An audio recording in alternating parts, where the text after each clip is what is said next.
Bonsoir à tous, belle bonsoir à tout le monde. Je suis très heureuse de vous retrouver aujourd'hui pour notre rendez-vous hebdomadaire du vendredi. Oui, je suis Queen V et je serai avec vous durant ces prochaines 45 minutes en direct télé, en direct Facebook également.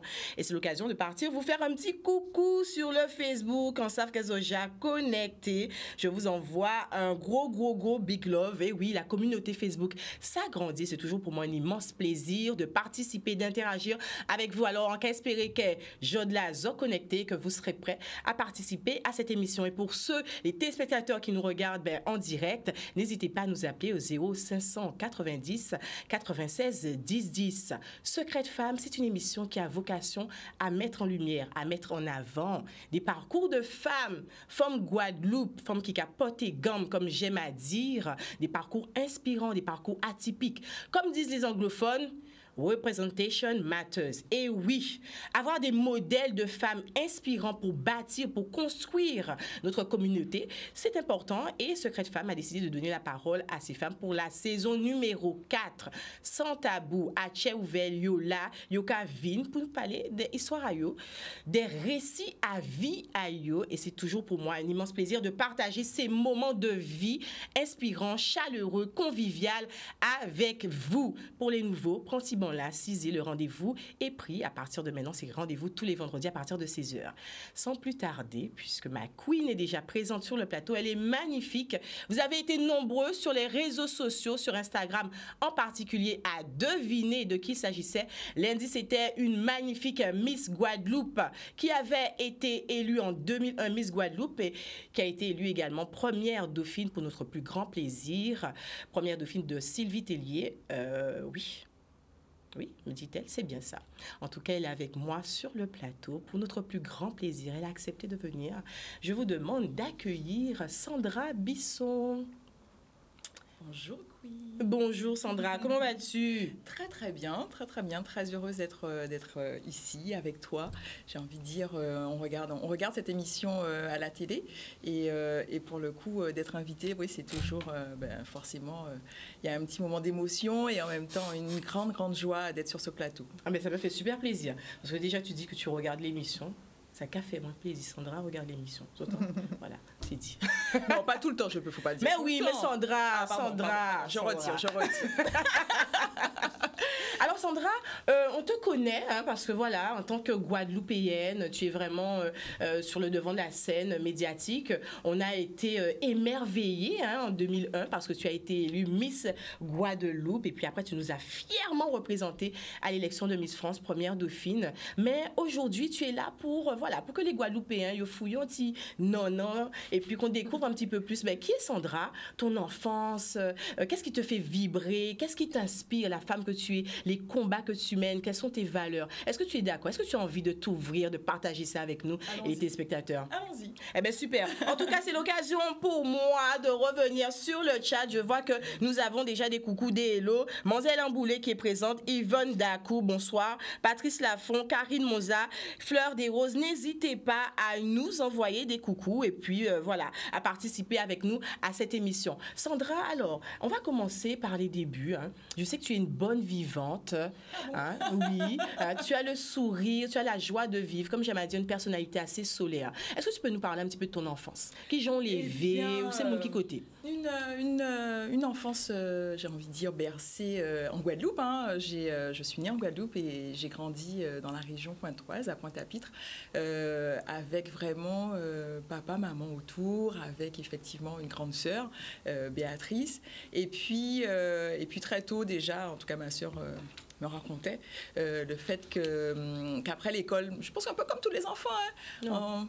Bon, allez, que j'aimais faire un peu la danse, le théâtre, enfin bon voilà, un peu effectivement cette joie de vivre, il fallait absolument qu'on me regarde et effectivement chaque jour il y avait une nouvelle scène, donc voilà mon enfance avec de la danse classique notamment chez Lydia Deshauteurs, donc vraiment qui apprend, je pense comme tous les sports, qui apprend vraiment la rigueur, le fait d'arriver à l'heure, oui, la discipline, et puis effectivement le classique, il y a besoin de tenue, donc c'était une belle école. Donc, merci pour ça, hein, pour cette partie-là. Et puis, j'ai été à l'école à Pointe-à-Pitre. Enfin, une enfance d'amour bercée, entre guillemets, par ce cocon familial et puis par une sœur très, très aimante. J'ai une grande sœur qui a 8 ans de plus. Donc, pour le coup, j'étais sa petite poupée, quoi. Je le suis toujours, d'ailleurs. Alors, est-ce qu'on peut dire que la jeune Sandra, la petite Sandra, puisque là, on est vraiment au niveau de l'enfance, les jeunes années, comme on dit, est-ce qu'on peut dire que déjà, tu avais une certaine confiance en toi? Parce qu'à cet âge-là, surtout maintenant, on entend souvent les enfants qui souffrent, manque de confiance, estime de soi. Est-ce qu'on peut dire que la petite Sandra, déjà, elle avait confiance en elle? Je sais pas. Ce truc de confiance, en tous les cas... a posteriori, je ne sais pas. Aujourd'hui, j'ai l'impression que c'est fluctuant, hein, la confiance en soi, si je dois en parler aujourd'hui ou même il y a 10 ans. Mais je ne sais pas si j'avais effectivement beaucoup de confiance en moi, mais en tout cas, je n'avais pas ce questionnement-là, quoi. Roue libre, hein, ouais, je vivais, je profitais. Le week-end, on allait effectivement un peu plus voir la famille à la campagne. Donc, ouais, une belle enfance, franchement, il y a rien à dire. Tu disais que très tôt aussi, tu as été bercée par les associations, prendre part aussi, organisation, la oui, milieu après associatif. la période vraiment, effectivement, après la période d'enfance, donc... ouais, collège et lycée, j'étais dans une association. Donc, ma mère est du Lamentin et une belle association, l'association Céréales, qui existe encore, hein, pour le coup. Ah ouais. Oui, où ma mère, à un moment, était vice-présidente et elle m'a un petit peu guidée avec je fais un gros coucou à la famille Combe, puisque, en l'occurrence, à l'époque, Élie Combe était président, qui m'a vraiment apporté, parce que j'ai pu et j'ai eu vraiment plaisir à animer avec d'autres jeunes, une commission jeune. Et là, on a découvert une Sandra qui était plus dans l'organisation, qui aimait organiser. Donc, on a pu organiser un voyage. On a été à Sainte-Lucie. Ensuite, on faisait des sorties pour les jeunes. Tu sais, le concept avant, c'était ça. C'était, tu pars en bus, tu fais une sortie, après tu vas en boîte de nuit, on va au cercle. Enfin bon, vraiment, avec le repas qui est donné, tu sais, pour 15 €. En tous les cas, ouais, c'était vraiment... les belles années. Ouais, hein, on a envie de revenir à ça. Et ça t'apprend. Qu'est-ce que tu as retenu de ces années? Qu'est-ce que ça t'apprend avec le recul, comme tu dis? La prise de responsabilité pour le coup. Et puis, je me découvre effectivement des talents de décoratrice, puisque on organisait des événements, tu sais, associatifs, donc que ce soit autour du carnaval. Ah oui, et puis on avait mis en place un truc qui était hyper sympa. C'était autour du créole. Donc manger créole, palais créole. Effectivement, tu vois, tu me remémores des choses qui étaient un petit peu lointaines. Des belles petits souvenirs. Voilà, exactement. Mais en tout cas, oui, et puis le vivre ensemble, ça a l'air tout simple, mais le vivre ensemble, c'est-à-dire faire avec d'autres, ça a l'air simple, mais souvent, c'est quand même c'est compliqué. Le relationnel. Exactement. D'ailleurs, aujourd'hui, tu es en plein dedans, hein, tu travailles le relationnel. Et on verra que tout au long de ton parcours, le relationnel, le vivre ensemble, aller vers les autres, fait clairement partie, en fait, de toi et de ton fonctionnement, de ta personnalité. Exactement. Et puis pour rebondir sur ce que tu dis, ce que ça m'a appris, c'est l'amour du voyage aussi, puisque c'est une association qui faisait énormément de randonnées déjà le week-end, hein, qui organisait avec un club de marche, des marches et des randonnées un petit peu plus sérieuses, hein, 4 heures, 5 heures, 6 heures. Et puis des voyages, on a pu vraiment découvrir la Caraïbe. On a même été effectivement au Canada. Donc par le biais effectivement associatif, j'ai pu bénéficier d'encadrement, de voyages en groupe et de prix bien sûr qui sont négociés pour les groupes. Donc c'est quand même hyper intéressant à ces âges-là, hein, puisque là j'étais, je pense, entre 14, 18, 20 ans, quoi. Et quitte-il à la Caraïbe, qui routine attention à que vous aimez, pas de découverte. Cuba, j'ai beaucoup aimé Cuba. Ah ouais, Cuba. Pourquoi on t'a dit Sainte-Lucie? Ok, Cuba. Non, pas ça. Oh, Sainte-Lucie, charmant. Comment ça s'appelle?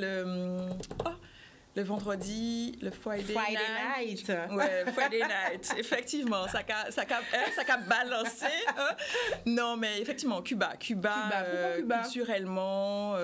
L'architecture aussi. Ah ouais, et puis toucher entre les enfants, l'architecture. Non, franchement, c'est un voyage qui m'a touchée et je me suis dit, je vais retourner. Je suis toujours pas retournée, mais clairement, Cuba. Après, Trinidad, j'ai beaucoup aimé aussi. Non, il y a de belles îles. Hein. On est quand même. Et puis la Dominique. bon, l'île de Cœur, hein, ma mère, son père est originaire de la Dominique, donc la Dominique aussi, c'est une belle destination. Je n'ai pas forcément fait avec céréales, mais en tout cas, c'est une belle destination aussi. C'est tout à côté, des fois on va chercher loin. Mais c'est ça justement. Alors, est-ce que tu penses qu'on a cette facilité, hein, à aller justement vers la Caraïbe? On dit souvent qu'on aimerait voyager, qu'on aimerait aller découvrir l'extérieur, et puis on parle de Canada, États-Unis, la France hexagonale, l'Europe, et pourtant l'Union basse caribéenne qui est extrêmement riche. Toi, tu as eu cette opportunité, cette chance, hein, de t'ouvrir à la Caraïbe. Est-ce que tu penses que ça ne manque pas aux jeunes d'aujourd'hui, ce rapprochement, J'ai cette proximité? l'impression, après il y a eu à un moment les problématiques d'avion, hein,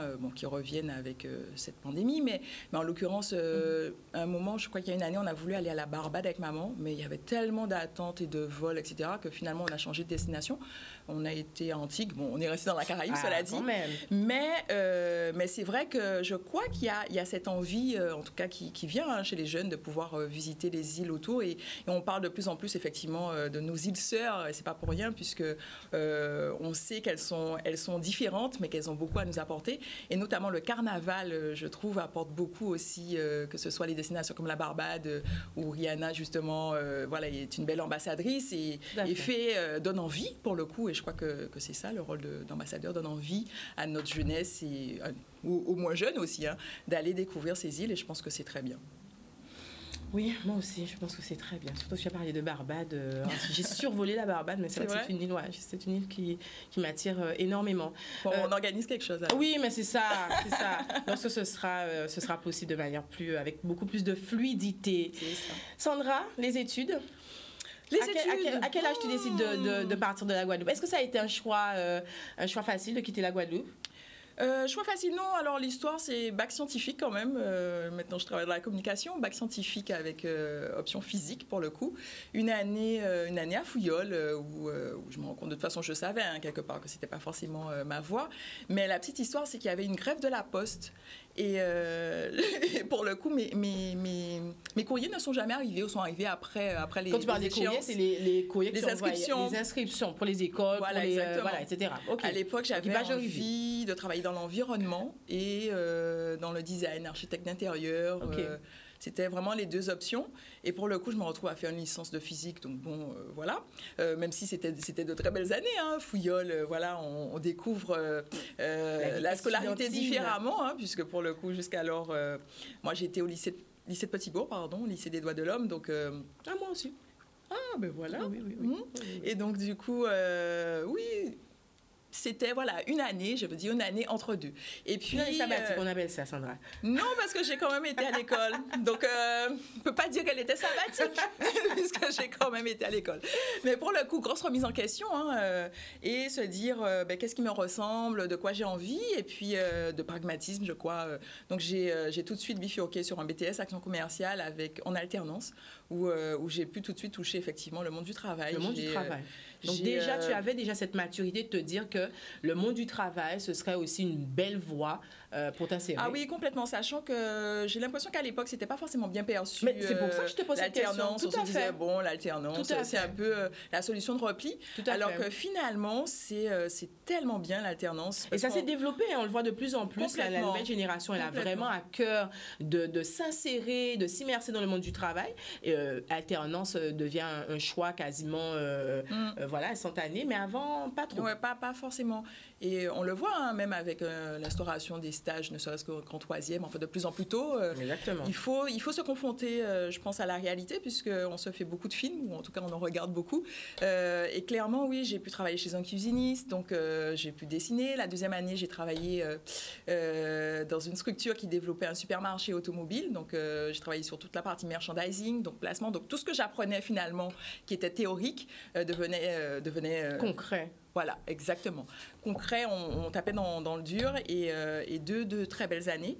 Et puis, entre ces 2 années, j'ai un employeur qui m'a licenciée pour cause économique. Et c'est là que je me décide à me présenter à Miss Guadeloupe. Donc, j'ai un peu de temps. Tu as quel âge? 41 ans. Non. Ah, à l'époque Aujourd'hui, j'ai 41 ans. Eh bien, à l'époque, j'ai 21 ans, ça fait 20 ans. Ah ben voilà. Ouais, ça fait 20 ans tout juste, exactement. Donc, à l'époque, tu as 20 ans. 41 ans, Amy, c'est pas mal, non? Non, mais en plus, on le disait au début d'émission, il n'y a pas même dit qu'on est 41 ans. Donc, à l'époque, tu as 20 ans. Donc, est-ce que, voilà, on entend souvent les Miss, ça peut paraître un peu bateau, mais ah oui, c'est un rêve d'enfant, c'est un rêve de petite fille. Et toi, tu nous dis non, pas du tout. Non, c'était pas un rêve de petite fille. Je crois que déjà, comme voilà, je faisais une taille 1m78, un peu le profil Miss, donc c'est quoi le des profil proches. Miss Alors, profil Miss, je sais pas, je dis ça, c'est un peu élancé, qui présente bien, joli minois. Donc bon, c'est sûr que dans l'entourage, je sais que j'avais une coiffeuse qui m'incitait, il y avait une proche de ma marraine qui me disait mais présente-toi à Miss Lamentin, présente-toi, pourquoi tu te présentes pas chaque année et tout. Et il y a même une année, j'ai dit mais non, moi je vais au Canada, moi j'ai besoin de voyager. On me dit, je crois l'année d'avant, on me dit mais comment ça tu voyages? Il faut absolument que tu te présentes à Miss Guadeloupe. Donc on voyait déjà le potentiel de la Miss en toi, c'est ça. C'est ça, c'est plus effectivement les autres qui m'ont incité. Et puis après, oui, c'est vraiment un concours de circonstances et le fait de me dire, bah, j'ai un peu de temps devant moi, alors pourquoi pas? Pourquoi pas? Et puis, je crois que je lis dans le France-Anti, casting, donc j'y vais. Mais c'était pas un rêve de petite fille. Et pour le coup, après, on se rend compte que c'est vraiment, vraiment top, quoi. Et je dis à toutes les filles qui peuvent se présenter, présentez-vous, franchement. Alors, c'est top pourquoi? C'est top pour moi parce qu'on le voit derrière. Alors, c'est vrai qu'avant, on avait beaucoup d'a priori. Oui, il y a la partie image. Et d'ailleurs, justement, il y a certains proches qui n'ont pas compris parce que du jour au lendemain, moi, j'étais en basket et savate, comme disent les Réunionnais, et sandales. Et puis, je mets des talons. Mais pourquoi elle met des talons? Elle est déjà grande, on ne comprend pas, quoi. On se dit, mais parce qu'il fallait apprendre, effectivement, à mettre des talons, à se présenter, à parler en public, etc. Et c'est top, pourquoi? Parce qu'au-delà, effectivement, de la partie image, la couronne, des paillettes, même si, voilà, toutes les femmes, on aime ça, hein, le make-up, la robe et tout, bon, tout cet univers très féminin. Mais au-delà de ça, il y a une école de la vie. Et franchement, ça me donne des frissons. À l'époque, c'était l'association CPCG qui organisait Miss Guadeloupe et qui organisait aussi la Reine des Aînés, notamment. Donc, toutes les choses qui sont culturellement très, très importantes et très fortes pour nous, qui véhiculent voilà, des valeurs, avec Madame Emmanuelle, qui est toujours voilà, dans ma vie, à m'envoyer des messages, à me soutenir. Je lui fais un gros bisou. Et clairement, on apprend à parler, on apprend à réagir sur des sujets, parce qu'il y a voilà, des cours d'élocution. On apprend à danser la biguine, alors ça a l'air tout simple. Mais en fait, moi, je ne savais pas danser la biguine. Et finalement, ça reste à vie. Dès qu'il y a un petit morceau de biguine, plus moins qu'à danser. Non, mais c'est ça. Les bases, on apprend les bases. Et ça a l'air bête, mais c'est vraiment une école de la vie qui vous lie à des personnes, qui vous donne effectivement une certaine assise. Et ça, même si on n'est pas élu, c'est ça qui est bien en fait pour le coup. Donc aujourd'hui, on repart avec un bagage. Voilà, exactement. C'est ce qu'on essaie de reproduire en nous aujourd'hui, parce que je pense que c'est ce qui reste au-delà effectivement des paillettes et du côté fun qu'il faut de toutes les manières. Je pense il faut du plaisir et de la joie, et tout ça. Mais ça construit en fait des jeunes femmes et ça c'est important.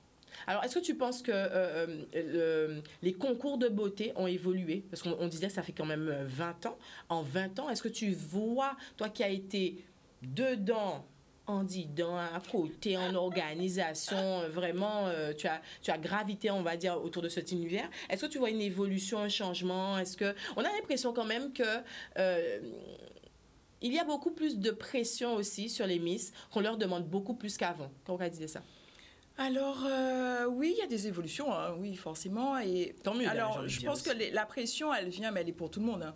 La pression, elle vient effectivement du fait qu'on est plus médiatisé avec les réseaux sociaux, avec toute la partie digitale. Tout à fait. Et ça, c'est pour tout le monde. J'ai envie de dire, on se souvient de Mitterrand. Mitterrand, on n'avait pas de questions sur sa vie privée. Aujourd'hui, les présidents, mais on sait tout ce qui se passe dans leur vie parce que voilà, c'est balancé. Il y a moins entre guillemets de retrait sur toute la partie un petit peu plus personnelle, plus familiale. Donc c'est ce qui donne tout le poids aussi. Je pense que ça donne beaucoup de poids, oui, parce que effectivement, les Miss, c'est un sujet en général où les personnes sont ou passionnées ou fanatiques. On est des fanatiques en Guadeloupe. Oui. Et puis il y a des gens qui sont contre et qui sont méchants. Franchement, qui sont méchants. Carrément. Donc, il y a vraiment cette idée aussi de polémique et de vouloir toujours casser. Moi, j'entends la critique, il n'y a pas de souci, mais des fois, les filles, elles reçoivent des messages quand même qui sont méchants. Qui sont durs, méchants. Ouais, qui sont méchants. De notre population ou d'ailleurs? Ah, je ne vais pas vérifier, mais pour le coup, je pense que c'est comme pour Canalis, quand on voit, il y a des reportages, des sujets, quand on scrolle un peu les commentaires, on dit oulala, oulala. Ça, c'est autre chose, parce qu'on parle quand même de jeunes femmes aussi, souvent lorsqu'elles... les reçoit, on les a déjà reçus avec toi sur le plateau. On sent quand même une certaine confiance elles ont confiance en elles, mais on sent une petite fragilité aussi. Oui. Une fragilité. Je pense qu'effectivement, à ces âges-là, on est encore dans la construction. On se recherche. Bien sûr, à 18-20 ans, tout n'est pas écrit. Et d'ailleurs, tout n'est jamais écrit, puisqu'on est en perpétuelle construction de soi. Mais clairement, oui, on est sur une période un peu sensible. Et justement, on les aide, nous, avec du coaching en développement personnel, avec effectivement des conseils pour qu'elles puissent être de mieux en mieux dans leur peau et puis qu'elles puissent représenter notre super Bill au mieux. Notre papillon. Mais justement, avant de nous parler de tes fonctions, de tes activités aujourd'hui, 20 ans après, comme on dit, on va faire un petit tour aussi parce que Miss Guadeloupe, ça c'était en 2001, mais tu as été également première de fille de Miss France. Oui. Qu'est-ce que tu retiens de cette expérience? Ah superbe, j'ai envie de dire. On a fêté nos 20 ans en décembre dernier. Ah, j'ai vu les photos, hein, magnifique. Grand moment. Franchement, se dit 20 ans après, on était à l'époque 46, une belle promo et je crois qu'on était en décembre une vingtaine, quasiment 26 présente. Ou 28, oui, présente, avec des Miss qui venaient de partout, d'Angleterre, de Martinique. Enfin, franchement, un super moment en se disant, entre-temps, on a créé un groupe WhatsApp où on échange, mais on se dit, 20 ans après, voilà, il y a tout le lot de la vie, voilà. Il y en a qui ont été mariés, qui sont divorcés, qui ont plusieurs enfants, qui n'ont pas d'enfants, parce que voilà, elles peuvent pas en avoir, enfin, vraiment. Mais on se rappelle de ce moment, de cette aventure, et c'est vraiment quelque chose qui reste gravé. Miss France, et je crois que tout le monde s'accorde à le dire, en tout cas les Miss qui ont pu concourir, c'est vraiment quelque chose d'impressionnant parce que voilà, il y a toute cette mécanique, il y a tout, voilà, le show en lui-même, on produit quelque chose finalement en très peu de temps, en 2 semaines, 3 semaines de répétition, et puis c'est toute la magie qui est autour, et puis finalement c'est vraiment le propre du vivre ensemble et du partage, c'est qu'après on repart avec des amis. Alors, pas toutes, on est bien d'accord. On est bien d'accord. C'est comme à Miss Guadeloupe, je leur dis d'entrée. Mais on se fait des amis à vie et finalement, c'est des moments forts. C'est pas un mythe. Il y a vraiment des Miss. Voilà, il n'y a pas de crépage de chignon. Ah si, il peut y en avoir. Il peut y en avoir, mais en tous les cas, je pense que c'est comme dans toutes les relations. Même au milieu professionnel. Voilà, exactement. Il y a des atomes crochus ou pas. Voilà. Un environnement parfois conflictuel. Mais en tout cas, oui, c'est une très, très belle expérience humaine et on apprend sur soi. Et pour le coup, c'est pour ça que je dis, allez-y, présentez-vous. Allez-y, n'hésitez pas. Tu encourages en tout cas nos jeunes femmes guadeloupéennes à se présenter. On a un beau potentiel quand même en Guadeloupe. Est-ce que c'est ce qui t'a donné envie de créer Guadeloupe la Belle? Alors oui, bien sûr, on a des belles femmes. On ne peut pas dire non. On a de très, très belles femmes. D'ailleurs, souvent, elles ne veulent pas se présenter. C'est pour ça que je dis allez-y, parce que vous n'avez vraiment rien à perdre. Au-delà de ça, je pense que non, j'avais plus en tête le fait d'avoir une certaine expertise.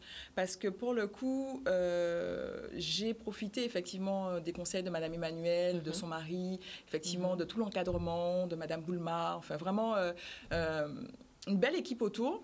Et puis, ensuite, moi, j'ai eu la chance avec Sylvie Tellier, donc la Miss France de mon année, d'être chaperonne au national. Donc, j'ai été sollicitée par une autre Miss qui travaillait à l'époque à la société Miss France, Elia, qui m'a demandé effectivement si j'étais disponible pour être chaperonne. Donc, chaperonne, c'est quoi? C'est ce rôle entre la maman, la tati, la grande sœur, mais en même temps la maîtresse, parce que ça tape aussi sur les doigts quand il faut.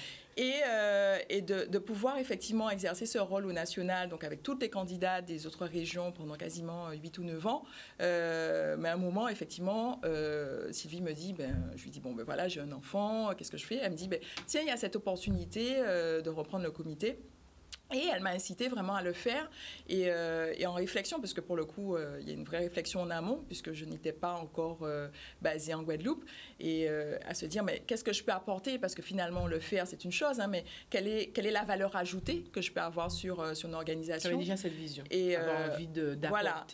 Et puis se dire, finalement, j'ai déjà un certain âge, donc là, on est plus dans le côté transmission, dans l'envie de partager ce qu'on a pu, nous, ce dont on a bénéficié, voilà, recevoir et donner avec d'autres femmes et d'autres équipes qui sont vraiment dans ce rôle et ça se passe magnifiquement bien. Hein. Et l'aventure, elle a combien d'années maintenant, cette belle 2018, aventure voilà, 2018, la première année avec Ophélie. Ensuite, on a eu Ophélie Mézineau. Ensuite, on a eu Clémence Bottineau, Kenza Andrés-Bouison. Et puis cette année, Ludivine Edmond, qui est notre Miss et notre belle ambassadrice. Tout à fait. Quel est le bilan, hein? Parce que tu nous as cité là de très belles Miss qui ont fait de très beaux parcours. Quel est le bilan? Est-ce que tu es fière, fière de ce bilan, fière de ce parcours?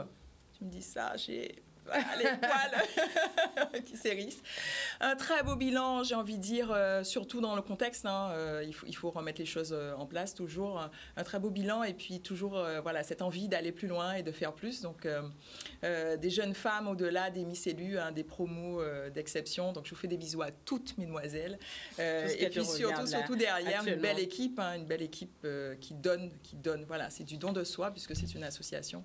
Pour faire en sorte, effectivement, d'avoir une ambassadrice qui puisse défendre des causes, qui puisse nous représenter, et des jeunes femmes, en général, qui puissent être bien dans leur basket et dans leur talon. Justement, en termes de, tu parlais de transmission, à l'heure actuelle, si tu as un message à véhiculer aux femmes, aux jeunes femmes qui nous regardent, on le disait en début d'émission, beaucoup de femmes actuellement, on parlait des réseaux sociaux aussi, hein, qui incitent à avoir une image un peu lisse de la femme de cette société. Et ça crée, j'ai envie de dire, un peu de frustration par moment, manque de confiance. On a vu un reportage aussi il n'y a pas longtemps, hein, on ne va pas citer tout, mais les femmes de notre communauté ont du mal à trouver leur place, ont du mal à avoir une belle perception, en tout cas, de leur image. Je crois qu'effectivement, il y a l'image et il y a soi. Donc déjà, je pense qu'il y a un gros travail chacune sur soi, savoir qui on est. Et moi, en l'occurrence, j'en sors. Hein. La fin d'année, début d'année, c'est vraiment ces moments qui sont propices un peu à cette introspection. Qu'est-ce que j'ai pu faire? Qu'est-ce que j'ai légué? Où est-ce que je veux aller? Qu'est-ce que je veux faire de plus? Le fameux où bilan. je me vois. Oui, on n'est pas forcément dans, effectivement, comment on dit, les résolutions. Mais en tous les cas, dans les moteurs. C'est les moteurs de vie. Qu'est-ce que je veux finalement? Est-ce que je suis bien alignée? Parce que des fois, effectivement, on va se laisser happer par une tendance ou certaines choses qui arrivent, le contexte extérieur, complètement. Et je pense, pour ces femmes, qu'il y a vraiment d'abord un travail sur soi, tout simple, hein, de savoir qu'est-ce qu'on veut et qui on est, quelles sont les valeurs, tu en parlais. Moi, j'ai vraiment des valeurs qui sont assez simples, hein, celles du travail. Les grands nous disaient, mais ouais, il faut aller travailler pour gagner l'argent. Alors, c'est ça, en fait, c'est cette fierté après de se dire, moi, j'ai travaillé, donc j'ai gagné mes sous, voilà, à la sueur de mon front. Ces valeurs de partage, pour moi, voilà, c'est aussi très important, hein, se vivre ensemble, ce côté transmission, partager avec les autres, parce que finalement, on est unique, on est unicité, mais on est avec d'autres personnes, d'autres entités. Et puis la famille, je crois que c'est quand même un gros pilier, puisque... Le pilier familial. Voilà, exactement. Même si je suis bonne vivante, etc., mais la famille, c'est quand même primordial. La famille. Alors, on va faire un coucou du côté de Facebook. Nous avons avec nous Sandra Bisson, hein, pour ceux qui nous rejoignent actuellement, qui est une experte en communication, Miss Guadeloupe 2001, qui a été également première dauphine Miss France et qui a accepté de nous parler de son récit, de son parcours aujourd'hui dans Secret de Femme. On fait un tour du côté du Facebook. Alors, Hélène Galvani qui nous dit, tu n'as pas changé, visiblement, Sandra. Hein? Félicitations. Continue à prendre soin de toi. Ça veut dire qu'à chaque année, un kilo. Tu exagères, ou qu'exagérer. Kitoun Cyprien qui nous dit, j'adore cette émission. On t'envoie une belle force, Kitoun Cyprien. Mouton Lucide qui nous dit, a-t-on besoin d'un concours pour se sentir belle finalement? Ah, ça c'est une belle question. Non, heureusement. Oh là là, mon Dieu. Ah non, heureusement qu'on ne se sent pas belle à cause d'un concours. Enfin, le concours, en l'occurrence, effectivement, c'est un concours de beauté, mais on travaille sur d'autres, des critères. Mais non, une petite femme, une femme ronde, une femme pulpeuse, une femme mince. Non, la femme, sa pluralité. Voilà, une femme, pour le coup, une femme sapoti, mulâtre, noire, négresse. mais on peut être belle sans effectivement ce truc de critères de critères beauté, de beauté liés à un concours. On est bien dans un concours là. On est bien dans un registre particulier. Exactement. Mademoiselle Amboulé qui nous dit vraiment rayonnante. Alors, Mademoiselle Amboulé, c'est pas Sandra ou moi? On prend toutes les deux. Hein? On prend toutes les deux. Je pense que c'est toi. Non, c'est toi, arrête. Alexandra Orange, Marie-Carmen, tout ça. Alexandra Lambert qui nous dit « J'aime beaucoup cette jeune dame. » Ouais, jeunesse, la jeunesse. Alors, Mademoiselle Amboulé, les critiques ne sont pas forcément constructives. En effet, et là, je pense qu'elle revient sur oui. Tout à fait. Hein, on a dit les. Il y en a qui sont constructives dans le lot, mais c'est vrai que par moments, ça blesse. Il faut faire attention à ce qu'on dit. Surtout, on l'a dit, ce sont des jeunes femmes le plus souvent. Alors, Jenny Poirier qui nous dit bon, laissons parler les gens. Quand Yoka dit, Samoundi, Yodi, merci Queen pour ton émission. Sonia qui nous dit belle bonjour, Moon au pays. Ben, on te salue, hein, les fidèles. Sandra Bisson, experte. Sarah Juste. Sarah, c'est la coach en développement personnel cette année de l'UDI. Qui a rejoint la team et qui est qui a rejoint la team. Suivez-la, allez. Suivez-la. Bon, voilà, de toute façon, on va la recevoir bientôt. Madly Congré qui nous dit, elle se rappelle pas de moi, je l'ai bien promenée. Madly Madly Congré, alors on ne sait pas, Madly donne-nous plus de détails. On veut tout savoir. Alors Yvonne Daco, nous avons toute notre charme, oui. Kitoun Cyprien, vous êtes toutes les deux très belles, nos femmes sont belles, Marie-Michel, Gwyn, Mistoko, on vous fait un grand coucou à tout le monde. Alors Sandra, merci à toutes. Ah ben voilà. Beaucoup de cœur sur Facebook. Sandra, on parlait de famille justement. Tu nous disais la famille qui est très importante, mais toi aussi tu as construit ta petite famille. Exactement. Avec une jolie fille qui s'appelle qui a un très beau prénom, qui s'appelle Indigo. On dit Indigo. Indigo. On peut dire les deux. Tu préfères Indigo? Oui. Tu préfères Indigo. Ok, très bien. D'où nous vient ce magnifique prénom? Alors, moi, je suis partie dans des scénarios là, de ouf, et finalement, non, pas du tout. Alors, est-ce que Une belle histoire, en fait. Le prénom vient de son père, hein, qui a comme film culte un film de Spike Lee, le premier film de Spike Lee, Mo Better Blues, avec Denzel Washington. Et dans le film, la sœur de Spike Lee joue un rôle et elle s'appelle Indigo. Et pour le coup, ça a été une évidence, hein, j'ai envie de dire. En plus, je crois qu'elle porte bien son prénom. Elle a une belle personnalité. Indigo. Alors, on la revoit toute petite. Notre Miss Maman. Alors, qu'est-ce que cette aventure de maman t'a apporté? De la patience. Mais je crois que toutes les mamans, c'est ça, non? Je sais pas. On se découvre finalement pas très patiente que ça. Finalement. Ou de la patience, mais oui, de la patience, parce que pour le coup, et puis cette réalité où on n'est plus toute seule. Je sais pas, c'est c'est en tout cas la première année, c'est vraiment ça, c'est se dire je pars pas faire ça, non, j'ai un enfant, donc il y a vraiment ça fout une bonne claque. Oui. Entre guillemets, ça fout une bonne claque. Non, tu sais, je rigole parce que tu as mis les mots, mais c'est vraiment ça. On se dit, tu as même la larme aux yeux. Non, mais c'est ça, tu te dis, non, mais là, je suis plus toute seule, quoi. C'est fini.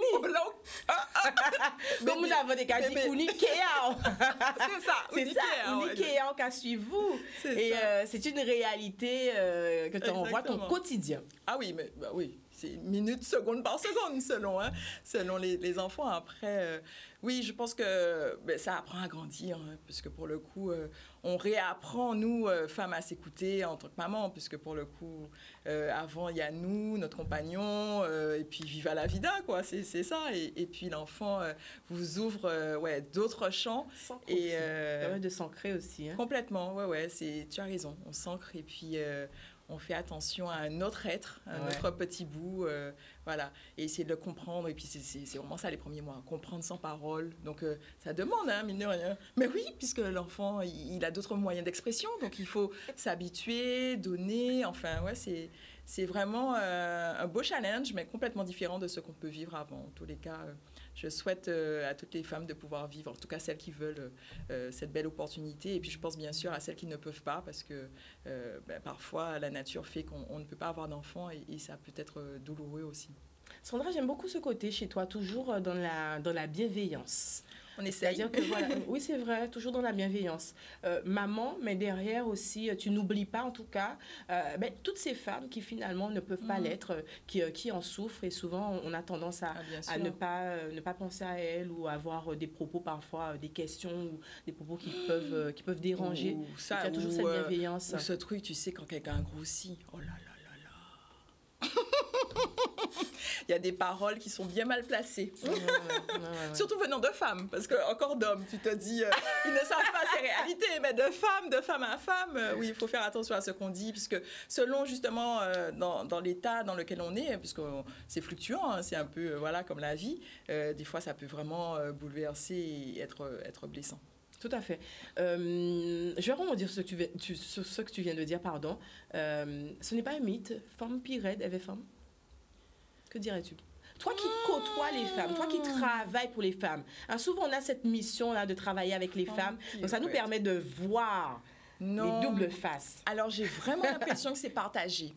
Parce qu'en l'occurrence, c'est toujours cette idée, tu disais, de bienveillance. C'est-à-dire que quelqu'un qui va te voir, qui te connaît, qui va voir effectivement peut-être que tu es un peu dans bon point, quelque chose, va plus prendre le registre de qu'est-ce qui se passe dans ta vie, tu vois, et prendre un autre axe au lieu de te dire frontalement oh bien grossi. Après, on peut le dire hein, si voilà, selon les personnalités, parce qu'il y a des gens effectivement, c'est une copine, elle va savoir que tu es toujours sur le ton de l'humour, en tout cas que tu vas pas être blessé.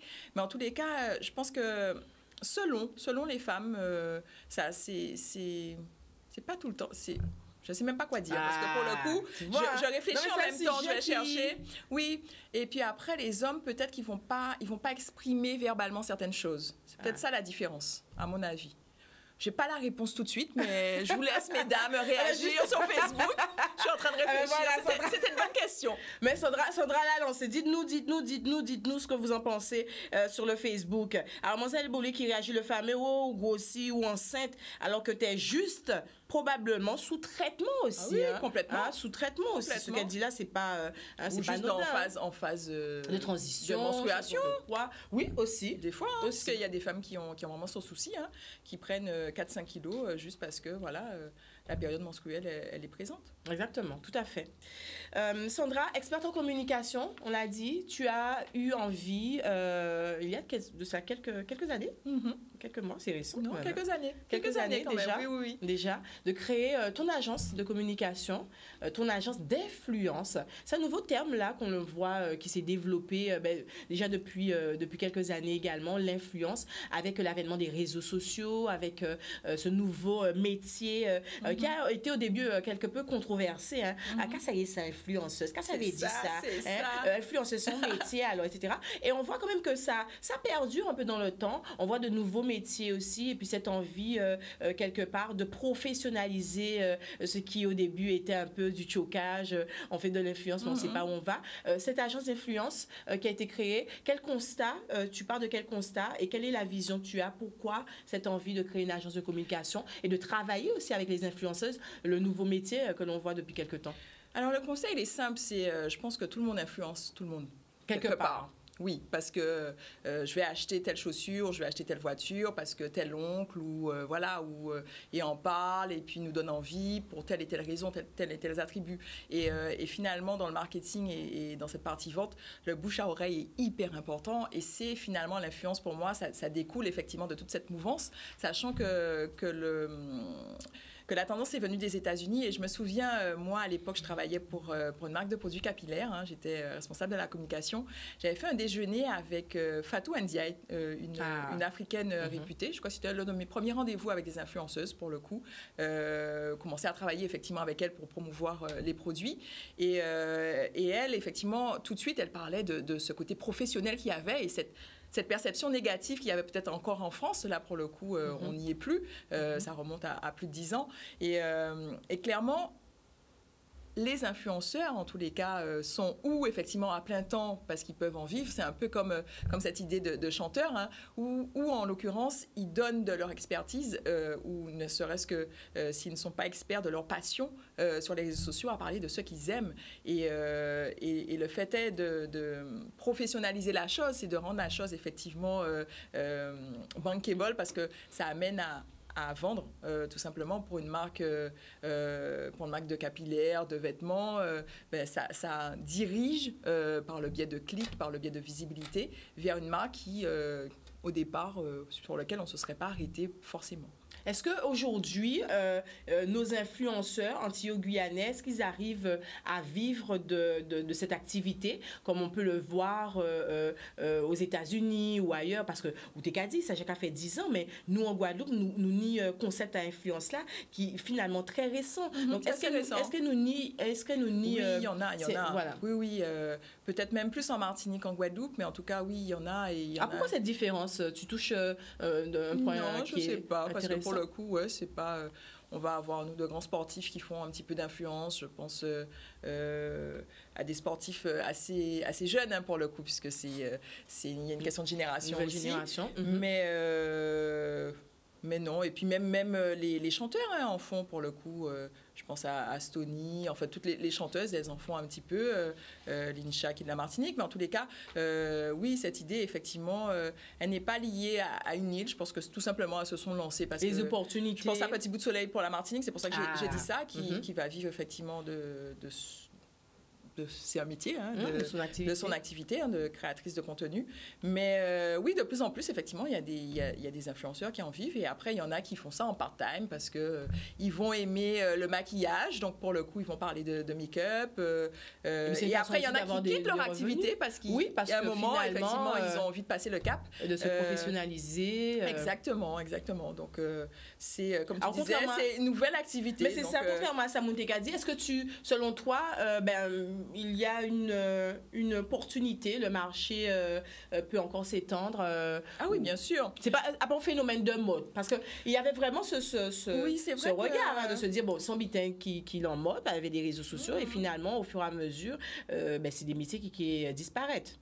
Alors, je ne sais pas si ça va disparaître. Je pense qu'il y aura un phénomène peut-être de tassement, parce que pour le coup, tout le monde se veut influenceur, hein, et tout le monde n'est pas influenceur, mais tout le monde se veut, entre guillemets, créateur de contenu, parce qu'avec les téléphones, je fais de belles images de moi, et puis finalement, j'identifie une marque. Tout le monde peut faire la même chose.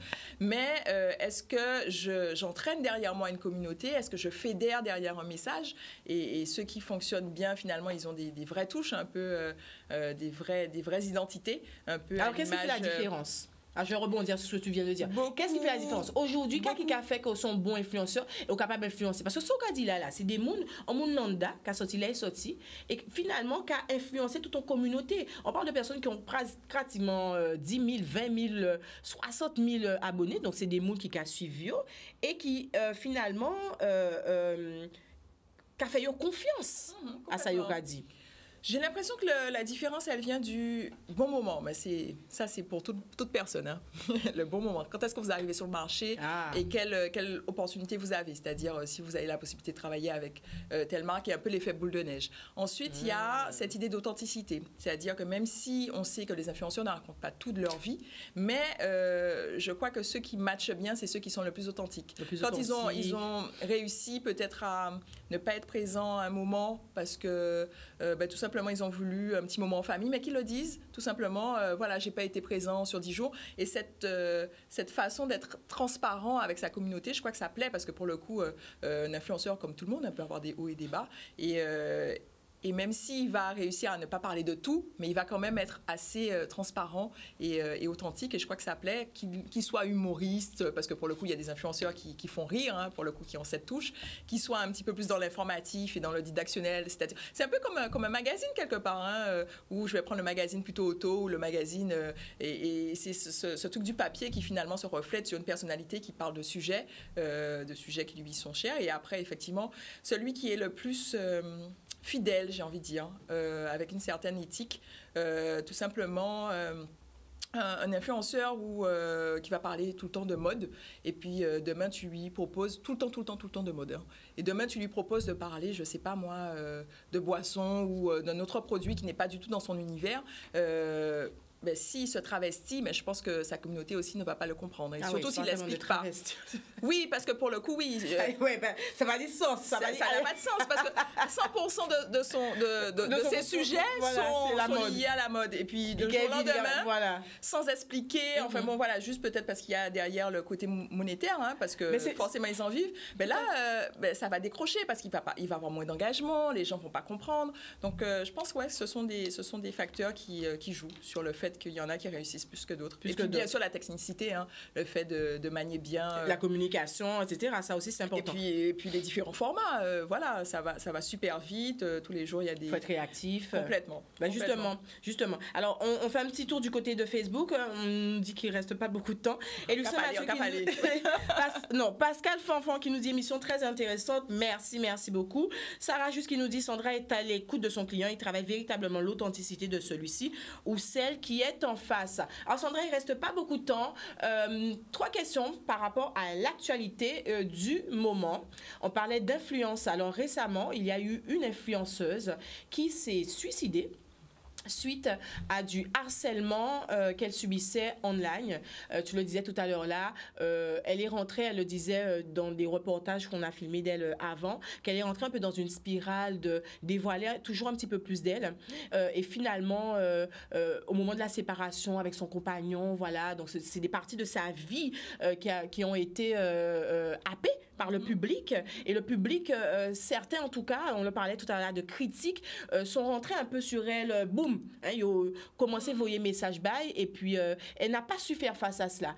Elle s'est suicidée, hein, une maman de 4 enfants, de 3 ou 4 enfants, hein, c'est une histoire vraie ce que je raconte. On en parlait tout à l'heure là, les avantages, mais il y a également des inconvénients à cette influence, ce besoin d'authenticité qui t'a se dévoiler. Qu'en penses-tu? Oui, c'est pour ça que je disais, ceux qui réussissent bien, pour le coup, je trouve, hein, c'est quand ils ont effectivement des moments de repli, de faiblesse, ou en tout cas, ils ont envie d'avoir un peu leur cocon, ils arrivent à le dire, parce que pour le coup, on ne peut pas tout dire. Et avant de le dire, qu'ils arrivent à prendre ce moment aussi. À le prendre, c'est-à-dire à laisser un peu le téléphone, voilà. Tout à fait. Et je pense que c'est un peu... Les influenceurs, voilà, on en parle, mais c'est pour tout le monde pareil. Même pour toi, en tant qu'animatrice, on va pas savoir tout ce que tu fais tout le temps, etc. À un moment, tu as besoin d'un peu ta bulle pour te ressourcer, revenir. L'énergie que tu déploies à chaque émission, moi, je me dis, mais pour les qu'après énergie là, ça, mon Dieu. Ben oui, il faut un moment quand même, voilà, se ressourcer, revenir à des choses un petit peu plus basiques, plus simples, mais qui sont, je pense, source d'épanouissement, hein, clairement. Donc pour pouvoir donner, oui, il faut. Donc tu conseilles aussi aux influenceurs que tu accompagnes dans ton agence. On va donner les détails de ton agence tout à l'heure pour les personnes pourquoi pas qui seraient intéressées, qui ont envie de découvrir ton travail. Tu conseilles aussi à ces influenceuses de prendre du temps pour elles, de se recentrer. Oui, je pense que c'est vital, oui, clairement. Ouais, clairement. Et ça, que ce soit, c'est des conseils de vie et même, voilà, il faut se l'appliquer même en tant que citoyen, hein, à soi-même. Hein. On ne peut pas être tout le temps aller au taquet sur les réseaux. Et non, à un moment, il faut savoir se faire du bien, voilà, se prendre du temps pour soi, mais que pour soi. Que pour soi. Deuxième question en lien avec l'actualité. C'est toujours des sujets un petit peu sensibles et délicats que nous abordons. Récemment, il y a à peine 2 jours, donc on a vu un reportage, on le disait en début d'émission, je vais prendre une partie du reportage. Et ça, c'est parce que je veux t'interroger sur la partie maman avec ta petite fille Indigo. Donc, on montre dans ce reportage des petites filles afrodescendantes, hein, de couleur chocolat, noir, comme tu veux, de notre communauté, et on leur présente poupée blanche, poupée noire, et elles doivent choisir, etc. Donc, moi, en toute sincérité, Sombité, quand même, qui, en tant que maman avec une petite fille, 5 ans, 6 ans, qui est en train de se construire, qui est en train de construire son image, on le disait, Representation Matters, ça m'a un petit peu, voilà. Hein? Alors, je ne sais pas si tu as vu ce reportage, mais quel est comment tu abordes les choses avec ta petite fille, la confiance en soi, l'estime de soi, en tant que petite fille, tu vois ça me fait sourire, pardon. Ouais. Ça me fait sourire parce que son père a tendance à dire que notre fille, effectivement, c'est Miss Self-Esteem, quoi. L'estime de soi, c'est bon, ça y est, c'est acquis. Je pense que bon, il y a un travail aussi, mais en général, effectivement, elle a pas trop de soucis. Donc, quand tu dis un travail, Pour le coup, je pense que oui, nous, en tant que parents, c'est ça, oui, il y a des codes à donner, et il y a des choses à faire, oui, bien sûr. Il est quand tu me parles de ça, Mm-hmm. ça me fait vraiment sourire parce que moi, pour ses 1 an, je lui ai offert une poupée noire et ça a été sa première poupée, une poupée noire. Alors, je l'ai commandée et quand elle est arrivée, bon, elle était bien trop grande, une grande poupée noire avec l'afro. Et d'ailleurs, on l'a baptisée Morgane pour Morgane Thérésine parce qu'à l'époque, Morgane elle avait l'afro et tout. Et j'ai dit à Momo à chaque fois, mais tu sais pas, mais elle s'appelle Morgane, quoi. Donc, on pense à Morgane tout le temps, mais pour le coup, voilà. Et donc, j'explique à ma fille, voilà, on a appelé la poupée Morgane parce que Momo, du coup, ça a l'air tout simple. Mais ce sont des valeurs que tu transmets. Exactement. Et Morgane, avec son afro, elle est jolie. Et pour le coup, des fois, je fais l'afro à ma fille. Alors, c'est pareil. Elle aime son afro, elle aime la texture de son cheveu. C'est plein de choses que tu inculques, que tu apprends. Et c'est au quotidien, selon toi, que je pense que ça se passe. Et pour le coup, l'émission est passée. Moi, je lui ai demandé alors laquelle tu préfères. Elle, c'est Momo, bien sûr. Mais, tu as pris le temps de lui poser cette question. Je lui ai posé la question. Ouais, je me suis dit, c'est tellement. Toi aussi, du coup. Ah ouais, clairement. Toi, t'as un peu ça. On est d'accord. On est d'accord. C'était moi, j'ai trouvé ça violent. J'ai trouvé ça violent. Complètement. Et surtout quand on regarde cette émission avec la petite fille à côté, et finalement, elle me dit, ma petite fille, elle m'a dit, mais tu vois, maman, elle choisit tout ça, la poupée blanche. Rebondir sur ça, c'est voilà. Après, c'est lui apprendre effectivement que le noir c'est beau et que le blanc c'est beau. Moi, je pense qu'il faut lui apprendre les deux, c'est-à-dire qu'elle peut avoir cette confiance et cette estime d'elle-même, mais qu'elle puisse aller vers les autres. Rejeter. Ah oui, bien sûr, il faut qu'elle aille vers les blancs, les jaunes, et puis voilà, quoi, qu'elle parle à tout le monde. Mais d'ailleurs, ma fille n'a pas de problème, elle parle à tout le monde. C'est ce que ma mère, sa grand-mère dit toujours. C'est pas... Ah oui, clairement. C'est ça de sa maman. C'est ça de sa maman.